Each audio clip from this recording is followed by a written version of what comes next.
A House draft of the U.S. defense bill for the fiscal year of 2027 has been disclosed, and it defines tighter restrictions on reducing the presence of American soldiers stationed here in South Korea. Our defense correspondent Kim Bo-kyoung explains. A draft of the National Defense Authorization Act submitted by the U.S. House of Representatives for the fiscal year 2027 contains strengthened restrictions on the use of funds to reduce the number of U.S. Forces Korea troops.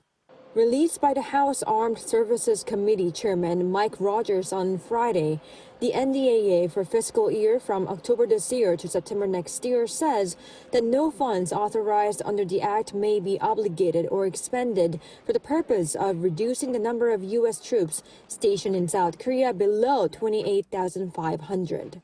The FY 2027 NDAA draft goes further than this year's version by broadening the funding restrictions on reducing U.S. troops in South Korea.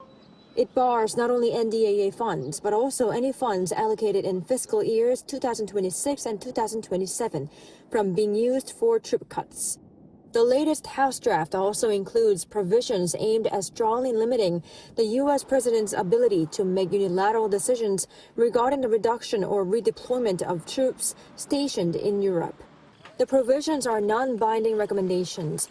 Under the current NDAA, the restriction can be lifted after 60 days if the administration proves the move serves U.S. national security interests or confirms consultations with South Korea, Japan, and member states of the United Nations Command. A similar clause is expected in the 2027 NDAA. Still, some analysts say the measure could act as a legal check if President Donald Trump seeks a major unilateral reduction of U.S. troops in South Korea.